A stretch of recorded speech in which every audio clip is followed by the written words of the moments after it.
notre invité du jour, c'est Jean-Paul Nallet. Bonjour Jean-Paul. Bonjour. Alors, vous êtes conseiller à l'Espace Info Énergie au sein de l'association Élise. On va pouvoir reparler plus largement de votre association dans quelques instants. Mais avant de commencer, depuis cette heure-là, dans la matinale, on parle justement, on annonce votre venue, on parle de précarité énergétique. Qu'est-ce que ça cache exactement, cette expression? Qu'est-ce que c'est? Alors la précarité énergétique est un sujet à la fois vaste et à la fois complexe.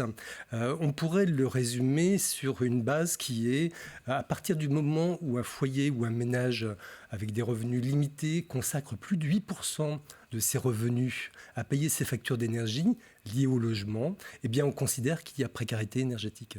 Donc c'est très lié au budget d'un foyer finalement. C'est très lié au budget d'un foyer, effectivement, le rapport entre ses revenus et la somme consacrée au paiement de ses factures d'énergie. Et alors cette somme donc, qui va être plus ou moins grande, ou en tout cas prendre une place assez conséquente dans le budget, elle est due à quoi? Ça va être un habitat qui est mal isolé notamment, ou c'est simplement proportionnel aux moyens de la famille? Alors il y a plusieurs facteurs, vous avez raison. Il y a souvent d'abord un habitat qui est mal isolé, qui est aussi équipé de systèmes de chauffage ou de ventilation qui ne sont pas efficaces. Mais c'est aussi lié, du coup, à des revenus qui ne sont pas très importants, voire à une augmentation aussi des énergies qui, proportionnellement, elle, peut être très importante. Parfois, c'est une conjonction de ces différents facteurs qui conduit à cette situation de précarité énergétique. D'où la notion de précarité qui renvoie forcément dans l'esprit de tous à cette notion quand même de budget. Je voyais que c'était une situation qui concernait 5 millions de ménages sur les 30 que compte la France, ce qui n'est quand même pas négligeable comme part. La Vendée, dans ça, n'est pas épargnée, je pense. Non, effectivement, un indicateur, c'est le nombre de personnes qui a bénéficié d'une aide du Fonds de solidarité logement. Ce fonds de solidarité logement est géré par le conseil départemental de la Vendée et l'an dernier, en 2020, a accompagné 1300 personnes au titre de ce fonds de solidarité logement. Alors, dans ces 1300 personnes, on pourrait se dire que ce n'est pas très élevé et nous sommes plusieurs acteurs en Vendée à penser qu'il y a un problème de détection des ménages et des personnes qui sont en situation de précarité énergétique. Malheureusement, il y a probablement beaucoup plus de personnes que ces 1300 qui ont bénéficié de cette aide. Mais peut-être qu'elles n'en ont même pas conscience finalement d'être elles-mêmes dans la précarité énergétique. Alors il y a ce problème de conscience, effectivement, vous avez raison. Il y a aussi le fait de connaître les systèmes d'accompagnement qui existent, les systèmes d'aide qui existent, et le fait que pour 60% d'entre elles, ce sont des locataires. Donc elles ont un pouvoir d'influence, de décision, de changement sur leur habitat qui est limité, puisque ça dépend davantage des propriétaires qu'on appelle les propriétaires bailleurs. Alors, quels sont justement les moyens que va avoir à disposition une famille qui est locataire? Voilà, prenons cet exemple, si c'est le plus représentatif, pour essayer d'améliorer les choses, tout simplement. Alors, elle peut prendre déjà contact avec l'assistante sociale dont elle dépend géographiquement, ou prendre contact avec le centre communal d'action sociale, ou éventuellement s'adresser à sa mairie pour déclencher la venue d'une assistante sociale, pour faire un constat, un signalement. Ce signalement va être remonté à la cellule de l'habitat indigne et de la précarité énergétique qui est gérée par la préfecture, où différents acteurs sont autour de la table. Et suivant l'importance des problèmes financiers, mais aussi au niveau santé, mais au niveau social aussi, puisque ça a un impact au moins sur ces trois niveaux, eh bien, notre association Élise peut être mandatée par le syndicat des énergies de Vendée qui s'appelle le SIDEV pour réaliser un diagnostic sociotechnique où là, un de mes collègues va se déplacer avec une assistante sociale ou avec une conseillère en économie sociale et familiale pour réaliser donc un diagnostic et dans un deuxième temps revenir pour décortiquer ce diagnostic devant la personne concernée, donc le locataire s'il y a lieu, mais aussi de transmettre ce rapport au propriétaire pour indiquer que des choses ont besoin d'être changées. L'isolation, pratiquement à tous les coups, il y a un ou des problèmes d'isolation, mais aussi les systèmes de chauffage. Je pourrais prendre par exemple le chauffage au bois. Si vous avez une cheminée à foyer ouvert, 90% du bois que vous allez mettre dans cette cheminée va partir sous forme de fumée et de polluants, et seulement 10% vont servir à chauffer. Si vous installez un poêle à granulés, c'est exactement l'inverse, c'est plus ou moins 10% de fumée qui partira par rapport au bois consommé et 90% de chaleur qui sera émise.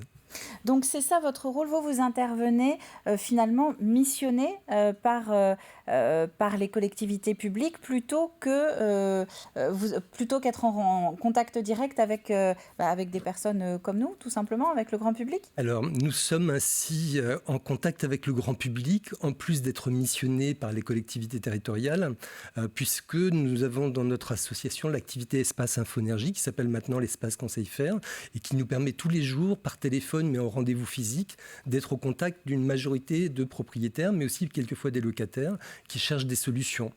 Et qui cherchent aussi des moyens d'influencer, quand ils sont locataires, la décision de leur propriétaire de faire des travaux, ce qui n'est pas toujours évident. Je pense à un aspect, un propriétaire va avoir un avantage à installer des radiateurs électriques pour chauffer, puisque c'est le moyen, en termes d'investissement, qui est le moins onéreux pour le propriétaire. Pour le locataire, malheureusement, c'est un qui sera les plus onéreux. Si on prend le prix du kilowattheure de chaleur, par exemple, un kilowattheure de chaleur produit par un radiateur électrique va coûter 17 centimes d'euros. Si on prend ce même kilowattheure de chaleur produit par un poêle à granulés, eh bien on va tomber à 7 centimes d'euros, moins de la moitié. Donc le chauffage électrique qui est très répandu en France est, on va le dire gentiment, une fausse bonne solution.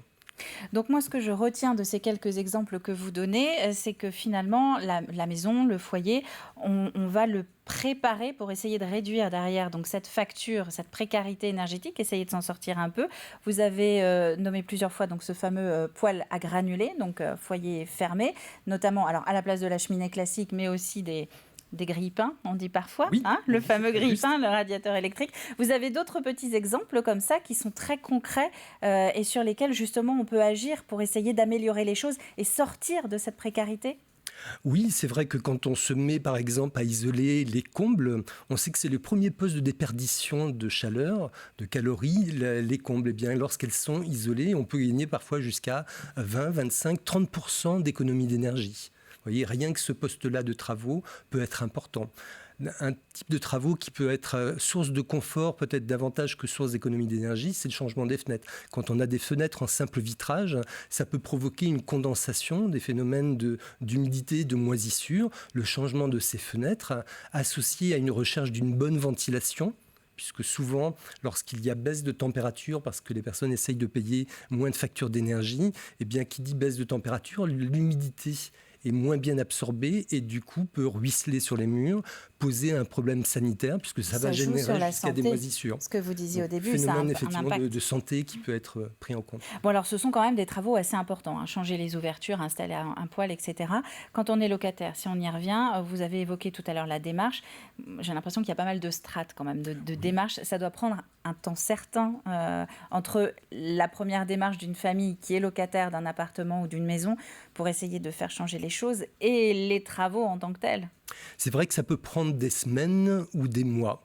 Ça peut être parfois le parcours du persévérant, pour ne pas dire du combattant, pour arriver à résoudre les choses en sachant que ce qui est parfois à la portée, ce sont des gestes simples que l'on appelle des éco-gestes.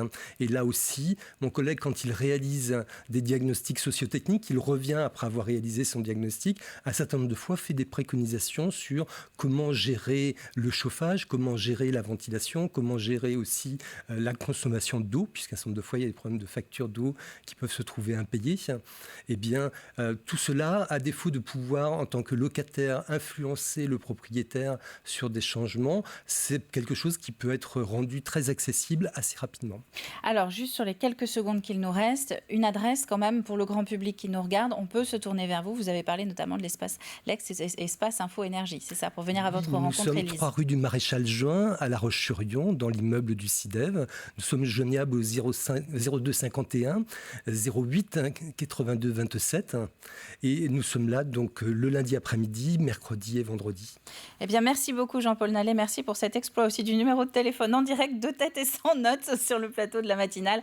Donc l'association Élise pour parler énergie et essayer de sortir de cette précarité énergétique qui n'échappe pas à la Vendée. On en a parlé ensemble. Merci à vous.